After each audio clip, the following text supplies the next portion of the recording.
Good morning. I hope everybody's doing well here today. So today we are going to talk about speaking negatively against other people. I have the most beautiful book here. You guys are probably going to hear what I'm going to say, and then you're going to be like, ooh, I want that book. So it's called My Father, My King, Connecting with the Creator. And it's written by Rabbi Zelig Pliskin. I don't know how to pronounce that. Sorry if this is your book. I pre-apologize. So I'm just going to read this to you. So this book is wonderful. It's kind of like a daily devotional type book. Okay, here we go. So don't speak against other people. I want you to have respect and love for my children. Therefore, be careful not to speak against them, even if they're not present, and even if what you say is true. To the extent that you will identify with others, will you be able to refrain from speaking against them. What you perceive in others will determine whether or not you speak against them. This is so true. Train yourself to find even the least noticeable good qualities and virtues in other people. Learn to overlook their faults. Use your power of speech with wisdom, kindness, and compassion. I have given you the ability to speak. Elevate yourself with this ability. Don't defile yourself by using my gift of speech to harm others. If you belittle another person, or speak about his faults, wrongdoings, mistakes, and errors, or speak about his limitations, defects, and weakness, do you know against whom you're talking? You're speaking against someone created in my image. You're speaking against one of my children. I wish that person well, just as I wish you well. If you see that one of my children has a fault, I want you to try to help him correct it, either out of love for that person or out of love for me. If you feel unable to do so, let your own limitations give you a sense of humility. Pray for him to change, but don't needlessly speak against him. If you ever feel a need to speak against others in order to build yourself up, be aware that you are valuable and precious and therefore have no need to do so. Moreover, it doesn't build you, it diminishes you. I want you to want life. Therefore, I want you to choose to guard your tongue from evil and your lips from speaking deceit. When you refrain from speaking negatively, you are helping 3 of my children: the person against whom you would have spoken, the person who would have heard you, and you yourself, my beloved child. Isn't that beautiful? Again, that's from the book My Father, My King. You might like it. It's got different topics on different things, and I just thought that was a beautiful one, and there's so many beautiful ones that are in there. But that comes back to reaping and sowing, which we're not going to talk about today, which we have talked about so many times, but about what it is that you send out karmically is returned back. But this is not even speaking to that extent, which the extent of which I speak is the truth. What you put out does come back to you. This is why angry people always have so many more things to be angry about. Because it is their anger that goes out, imbues all the empty space, creates more of it, and brings and returns to them that anger in some other form, but in the same frequency in which it was sent out. So you will think, oh, these people who are angry, oh, they get angry over everything. Yes, they do.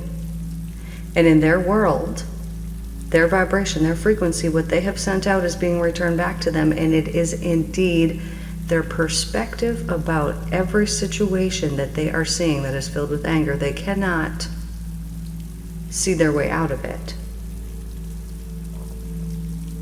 Now, let me speak about this. Have you ever been in love before? And if you were in love, was it real? Was it true? Did you want, and do you want good for that person? Or do you only want good for them when you can control them? If this is the case, and you do not want to see them happy without you, then you never loved them in the first place. And you might say, yes, I did, but no, you didn't. You loved the way that they made you feel. You loved what you got from that person in your life. It was a then selfish love. This person gives this to me, therefore this person's not giving this to me anymore, therefore I'm angry about it. Well, that's selfishness, that's not actual love. Why do I want to speak about this? Because very often in our life we can have something that's amazing, that's totally wonderful, and then at some point that changes. We build up internal unspoken resentments, and things go awry. And then we start talking negatively about this person. And even though it could be very true to us, those words that I spoke here earlier are also true. That they indeed are loved just as much as you. They indeed are a wonderful creation of this earth that the Creator loves just as equal as the Creator loves you. And this can piss some people off. Say, no, that's not true. I love God more than that person does, so God loves me more. Well, you know what? That's not how it works, honey.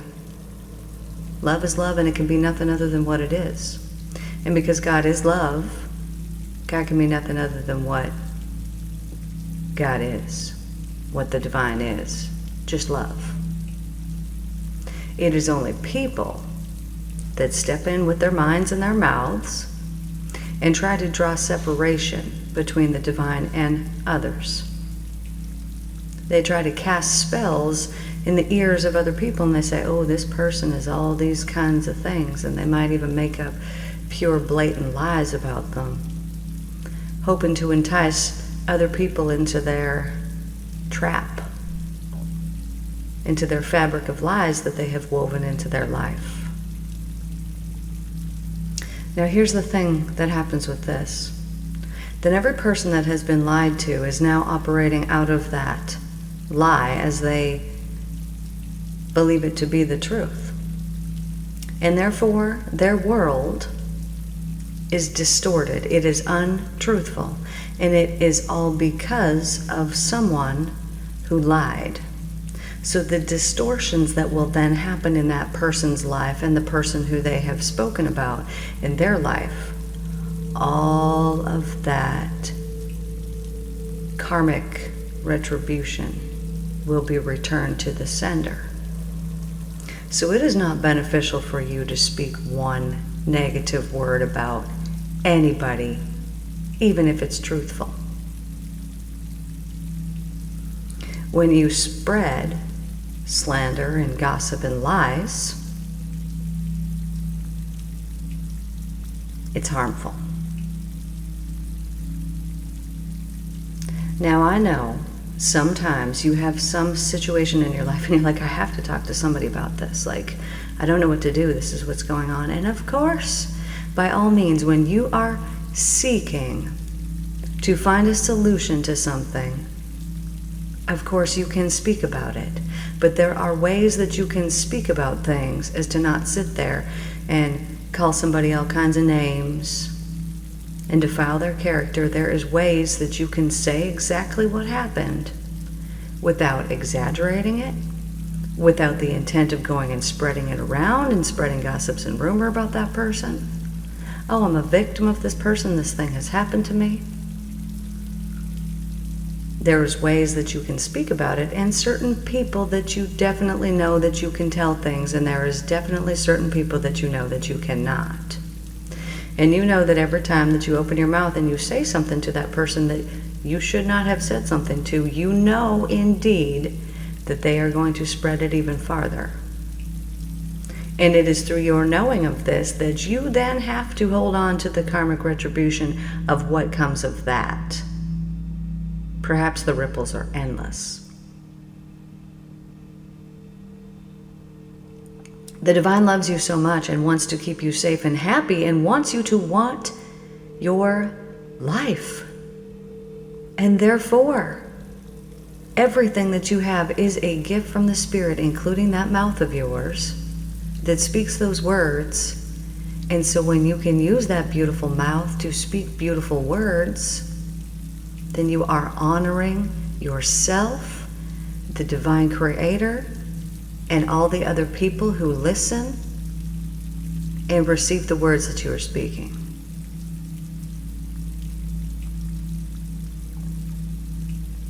Now, sometimes we need to speak about certain things. For lessons, if you are a teacher and you want to speak to someone and you want to say, hey, here's something you should not do, then perhaps you should give an example of what it is that you should not do. That might be required. But if you are not teaching anybody anything, then it is absolutely not necessary to speak or give any negative words about other people in order to defile their character or make them less than what they are. Now, let's say that I suffered through some kind of horrific abuse. I might speak about that, but am I going to sit there and talk bad about that person who did whatever they did to me over and over and over and spread all kinds of things about them? Well, I certainly would have in the past. I certainly would have. Because at that time I would have seen myself as a victim of this. I wouldn't have understood the purpose behind it. I didn't get through it and I wasn't healed from it yet, and therefore, certainly, I would have said something and spoken bad about them and said how much I didn't like that person. Certainly I would have.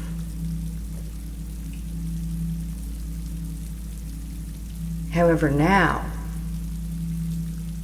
it doesn't matter. If you encounter someone in your daily life or in your workplace or out and about that you know does not have good intentions for you, and you want to speak up and you want to say something about it, but indeed you will not. Because once you have found the light, instead, this is what I would do. I would envision that person with heavenly love raining down on them, this beautiful white light. And I would remind myself that they too are a creation of the Creator. And that they too suffer like other people and try to spread their suffering and their sickness on other people. And that they too are loved equal to myself. And therefore, that heavenly love that is raining down on that person that I am envisioning right here at this very moment, I know it is doing wonderful good things for them, but what it is truly doing is something for myself. It is reminding me of what I've forgotten. Because we can say, oh, I know they're made by the Creator too. Oh, I know that they are too. But until you remind yourself of this regularly by closing your eyes, do it right now. If you've got somebody who bothers you, this can be real helpful. Unless you're driving, then do not do this. Close your eyes and envision that person and just imagine heavenly love raining down on them. And it's soft love. And as you imagine this, know that you have blessed this person, that they will receive that softness that you have given them, and it will change their character. But indeed, you have also been blessed, because notice how it feels as you imagine that.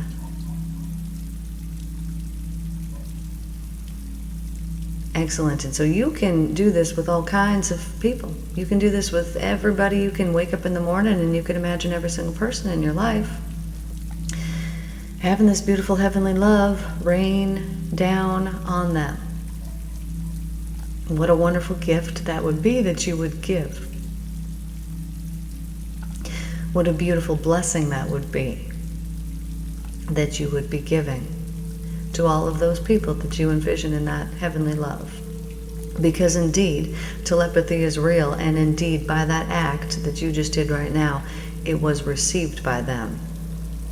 Now, I want you to know that it wasn't only received, that they got some goodness in that moment, and that you got some goodness in that moment, but you sent out a wave of vibrational karma that at some point will be returned to you. Perhaps in the future, you will be that bother for somebody for whatever reason.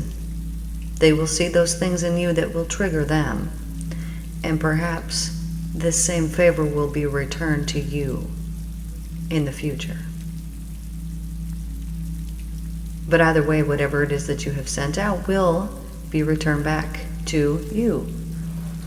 So when you send out the good, know that the goodness is coming back. Now, I know that some people say, well, I do all this good and none of the things ever come back to me. It's like I'm always giving, and I'm never receiving. Well, if that is something that you've said before, I want you to notice that your words hold power, and by speaking that and by saying that, you are creating that. But the only reason, and I know this for a fact, that you're speaking it is because you actually believe it. So you are holding within you some type of belief that has blocked you from the Creator, from the Father, from the Divine's love, returning back to you. So you have put up some block, some barrier, some wall within yourself that either says, I'm not valuable enough, I'm not deserving enough, I'm not worthy enough. Or you've seen this pattern play out in other people's. Perhaps your parents were very giving, but they didn't get a lot back. I'm telling you, the only reason why you have not received back is because you were holding within you some type of belief that is blocking you from receiving it back. Because it's sitting right here. It's just right here waiting for you today. As soon as that belief shifts, then those things start flowing in. This is the miraculous thing that happens when people come to me for money block sessions, which I've had a few, and they always report to me it's like immediately after that there will be a shift that changes. And I love to see this because I love to see those rapid changes happen, but we're not changing an emotion here, right? Someone's not coming for physical healing. They're not coming to heal their past trauma, which is what most people come for, is physical healing or trauma. But they are coming to change a belief, right? And so what I'm doing, even if someone's coming with the trauma or the physical healing, what we're doing is changing their beliefs.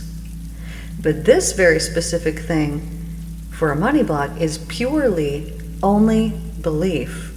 And when the shift occurs, the results are so rapid, just like they are with anything else. But because this is not a state, this is not a way of necessarily feeling or some physical thing. So it's just a different category. It is showing that it is only the belief that draws in what it is that you want. And it is only the beliefs that push and block and repel what it is that you want. And you might say, well, no, of course I want this thing. I'm not blocking it from happening. Most people have absolutely no idea what goes on in their subconscious mind. They have absolutely no clue because they've never explored it. And until I explored it many, many years ago, I had no clue. I had no clue how the subconscious mind works. And it's fascinating. And at that point, I had no clue how the universe works, and I didn't realize that everything that we are witness to, our consciousness has brought to us through our beliefs. I had no idea. But once you've seen it, and once you've known it, once you've gotten the illumination, the enlightenment has fallen upon you, and you've seen what you've seen, and experienced what you've experienced, and you've felt what you've felt, and you've known what you've known, and you can't unknow it. And it has erased all doubt that you've had in your mind in the past. when you would maybe perhaps, okay, well, I'm going to pray real hard. I'm going to real believe that this is going to happen. And when you speak in this way, you don't believe. But once you've had the illumination, once you've had the light, and it has eradicated all doubt from your mind, then you know that you know. And there's no way to talk you out of it. There's no way to say, oh, that didn't happen. There's absolutely no way. No way, man. I want to see this on a brain scan. I want to see what it looks like when I am in a moment of illumination. I want to see it on a brain scan. Why? Because then we could use AI and we can invoke this illumination in other people. Let's light up that part. Let's see what that does. Let's do that thing. Why would we not do that thing? We don't need to suffer to get to enlightenment. But that has been the path that it has taken to get to it. We don't need this. We got technology. Let's use that. Let's use that. You could say, oh, this is a cheat code. No, it's not. No, it's not. Because the second that you have the illumination, the second that you have the enlightenment fall upon you, you will then know that you know, and everything will change for you. And whether you had to suffer through years of study and yoga and meditation and prayer or this or that, I didn't suffer through any of that. I did that, but I loved it. I loved it. I loved it. I loved it. I loved it. I loved it. I loved it. But if I could have just gone and done this or done that and had the same result, what a wonderful gift that is, because so many people do not want to take the time to study, to meditate, to do the things, to set aside all that time to get you where you need to go. Why? Because maybe that's just not the thing for them. Maybe they're not passionate about it like I was. But if we could just hack it, and we could just be like, all right, well, we know we need to light up these parts of the brain. Have at her. Do it. And if we could do that, we would change the whole freaking world. This would be like if everybody did mushrooms all at the same time. We're just in a world of peace. What a wonderful gift that can be. And when some enlightened scientist is like, you know what, I think I want to be on board with this. I think I want to jump on this ship and I want to be part of that because I want that for myself. I want to be able to zap my brain and get some kind of illumination. I want that. Excellent. Hop on board, let's make this happen. Because the suffering that is occurring on the planet that then leads to the goodness, I love every bit of it. I love every single bit of it. But if we didn't need to have that, then what a gift that would be. And because we are entering into an era of love and peace, which is just we're going upwards on the spiral, and we are entering into an era of actual light. And there is not going to be any darkness that is no longer needed or necessary. And we're going to be in this era of light for a long, long, long, long, long, long, long time. Man, if we could just hack everybody's brains and everybody could get hooked up and get that done, well, we would have the collective shift happen just like that. It would happen just like that. And everybody wouldn't have to do it because the people who didn't do it, once we reached that level that it takes to create that consciousness shift, once we reach that level, then everybody else would just get it without having to do anything. What a beautiful thing. This is what you should seek. There is nothing else in your life that will bring you any kind of satisfaction. Nope. It all wears out. You think you want this, you think you want that. No, you don't. None of those things. None of the material things that you have. None of the, any of it. Relationships, this, that. Absolutely nothing. Environmental, nothing at all is going to bring you any moments of satisfaction, true, deep satisfaction. There is nothing that can do it for you except your connection with the divine. There's nothing else. There's nothing else. You can say, oh, if I had all this kind of money, if I had this and that. No. Driving around in limos, going here, going there for fancy suppers, doing all the kinds of things, you know what? That gets old real fast. It gets old real fast. And it will leave you feeling empty. You come home from that evening, why do I still have this emptiness inside of me? Well, you have it inside of you because the only thing that can fill it up is divine love and divine alignment. That's the only thing that can do it. And this is why you keep seeking means. You're like, okay, I'm going to go buy that boat. Now I'm going to go buy that jet ski. Now I'm going to go over here and I'm going to build this. Now I'm going to go buy that. Now I'm going to get this. Now I'm going to do this over here. And I'm going to travel to this place and escape from here and go from there and do these things and all this stuff. And absolutely none of it has brought you a moment's of satisfaction, has it? It hasn't. Because that's not the thing, and that was never the thing. The only thing that can bring this fulfillment, actual fulfillment, is that connection with the divine, that pure, loving connection with the divine. And so to seek towards it every single day, what do? You know, lots of Christians, I know that they will have daily devotionals. I'm not sure if other religions do this. I would assume that they do, but I'm only speaking about what I know. And I know that through those daily devotionals, the whole purpose, the whole intent, the whole reason why they're doing it is because they want to be good, right? And they want to get closer to God. They want to focus on and build their relationship with the divine. This is a wonderful thing. But there are so many churches who are speaking words in which there is no longer any spiritual life within their words. They are just merely words that are being spoken. Nobody's getting healed. Nobody's getting transformed. Nobody's leaving being a better person. They're going out for lunch afterwards and giving crappy tips and judging people. Not everyone. I don't speak of everyone. But there is many that do this. What would it be like if when we went to church, we left church and we went out and we went for lunch and we tipped the people really good and we treated them really good as if they were equals to ourselves, as if they were loving creations of the Creator that happened to not be able to make it to church that morning because they were busy serving your bud? How would that change things? That would change things wonderfully, wouldn't it? Now I know that no one who is listening here, that does not apply to any single one of you. You do not do that. I know this. But you know of which I speak. Now here's how we correct it. Merely by me speaking that will have somebody who, if by chance, which they're not going to hear this, but if they did, they would think, that is true. I should be spreading the love after I leave church. Maybe I should leave a few extra dollars.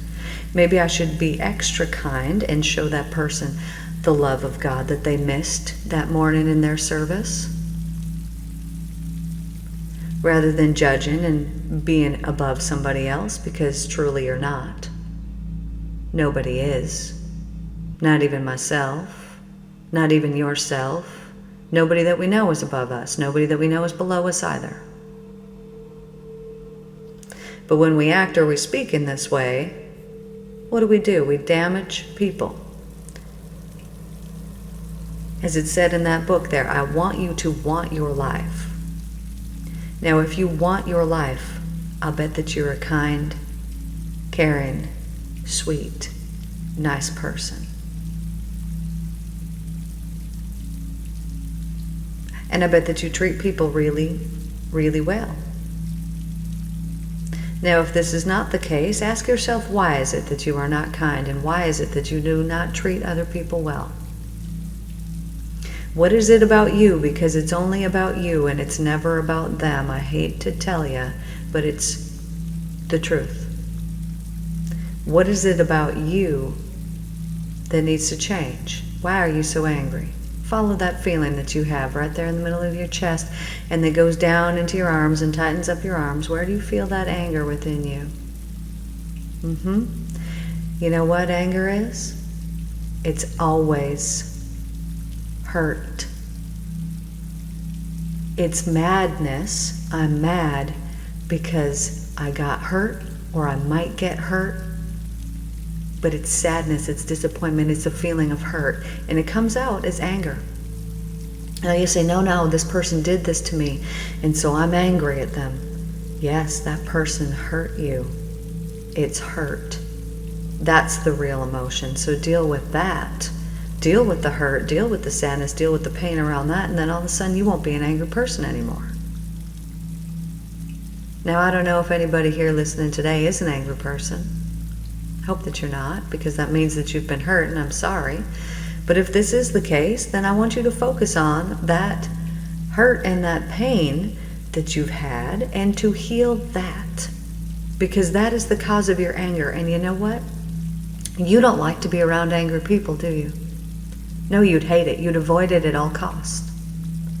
This is how people feel about anger. They want to avoid it at all costs. They don't want to be around it, just like you don't want to be around someone who's screaming and yelling at you, do you? You don't. Nope. None of us do. Now, some people feel that they hold power over other people when they can be very angry at them. And temporarily in that moment, through fear, you might hold power over that person, but you do not hold respect.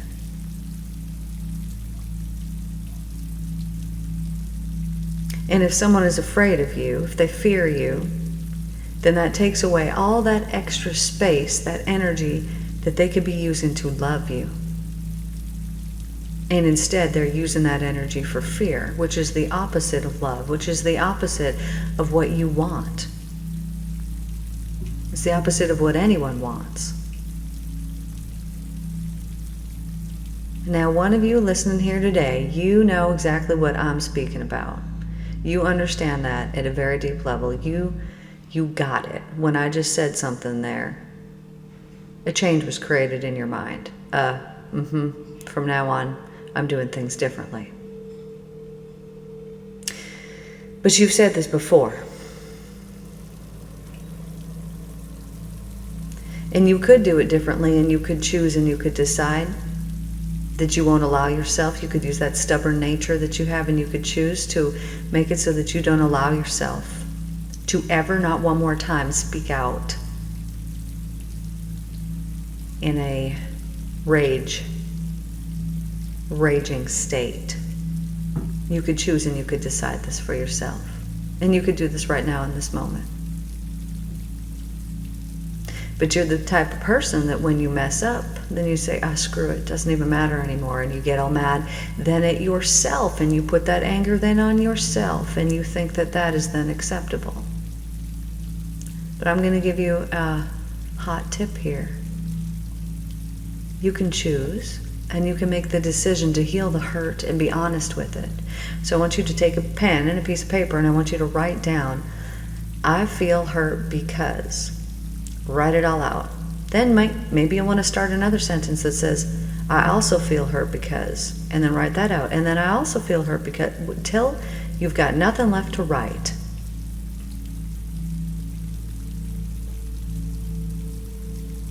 Then at the end of your paper, you're going to write, but I'm thankful because it made me who I am today. And I had to learn some real hard lessons. But I've learned them, and I'm improving, and it's going to get so much better for me now. Then you can keep your paper, or you could symbolically go and burn it if you don't want anyone to ever see it, or you can do whatever you feel like, but I feel like you might want to keep that paper in a safe spot where no one will find it, so that you can look at it in the future and you can see how far that you have come. And that those things that really hurt you and really used to bother you don't hurt you and don't bother you anymore. In fact, you look on them with completely a new perspective, an air of thankfulness around them. And I can basically guarantee you that once you've done this, that anger there in the future is going to feel completely different. And you're going to be able to choose and make a decision to just stop it altogether. And it's going to change your life, and then those people's lives around you that have to deal with it and have to hear it. And those people are the people who sometimes take these on subconsciously, unknowingly, as something that they absolutely do not want, and then they pass it on to other people as well, unknowingly, and they don't want to. This is sometimes how energy works. It clings on to other people. You know, I'll have people come in my office and they'll say, you know, I feel this way and that way, but, you know, I'm a nurse or something like that. And it's like, oh, okay, you're empathic. You've picked up your patient's energy. And sometimes people will come in my office and I will have them clear their energy, and 70% of them, 70% of it is attached energies to them. It's not even their own stuff. It's things that they picked up from other people just from having empathy. And so if you're very empathic, this could be the case for you too. You might be feeling all kinds of ways and you're like, this is weird. It doesn't feel like me, but you've accepted it. And it really isn't you. That's why it doesn't feel like you, because it is somebody else's energy. So this can happen too if you live in a very angry household. You can pick up on those energies, and because they hurt you, that anger hurts. Because it hurts you, you then develop that hurt yourself as well, and then you eventually build it up as anger because you know that it's wrong. And it's not meant to be this way. There's supposed to be more love. Not more anger. More love. Because every little bit of that energy that you're using up to be angry and spiteful and hateful and hurtful and mean, you could be using that energy to love people and to do good. The Divine Creator wants you to want your life. And it wants you to have a happy life. And you can have a happy life when you spread happy, wonderful things to people. So I know you, and I know that you're going to spread something wonderful to somebody today. So when you see somebody today and they are looking real nice, compliment them. Say something like, oh, what a nice jacket you got, whatever it is. Give somebody a compliment. Spread some goodness throughout the world today. If you see somebody in the grocery store and they look like they, don't got a lot of money and they're pulling out and they're trying to buy their items, just go buy their items for them. Spread some goodness. Do some wonderful in the world. Now, this doesn't mean that you can go around and be a prick all day and go and do these things and that you're not going to have to pay for that karma that you were being a prick to the people, but you're still going to have to pay for that. But you're also going to get the karma back from the good things that you do. It works both ways. Doing the good doesn't make up for the bad. That's not how it works. Doing the good brings you more good. But what you've done is still going to come back. So when things return to you, and if they're not ideal, and I hope that they are. I hope that you've been in the clear for a long time and that you've been sending out good stuff for a long time, and so you're just having good come back to you. But if this is not the case, and you have that negative return back, do not be angry about it. Look and examine your mind, your creative and beautiful mind, and figure out, it's because of this. This is returned to me. I feared it, I wanted it, or I desired it, or I did it to somebody else. Because once you reach that level of understanding of the why, then you will stop doing it in your future. And you will store up for yourself treasures in heaven, but heaven's here, baby. It's here on earth. It's no other place than this. And we can sit here and we can be like, oh, well, let's just wait till we die and things will be perfect. No, why would we do that?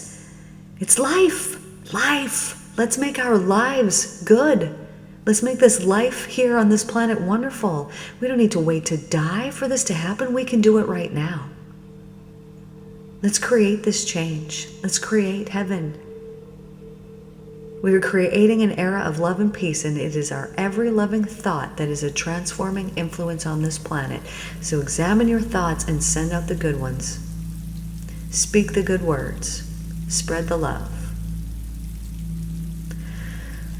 I hope you guys have a wonderful day today, spreading the love. Thanks for tuning in to this daily podcast. If you're new here, welcome on board. Thanks for tuning in. I got something for you every single day, so I will see you guys tomorrow. Take care, and I will see you guys next time.